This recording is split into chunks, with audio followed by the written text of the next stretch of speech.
देखी भैया, एक जनी के शादी भइल बा,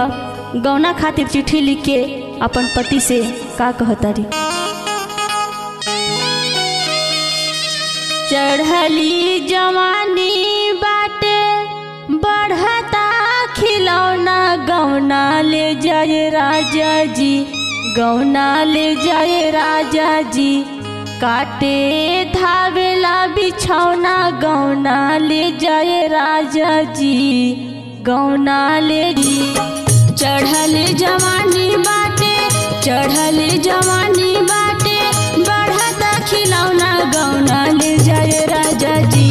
गौना ले जाए राजा जी,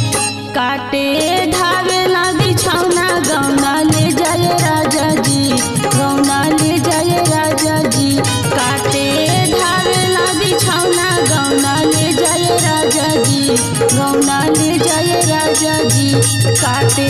धावेला बिछौना, गौना ले जाए राजा जी, गौना ले जाए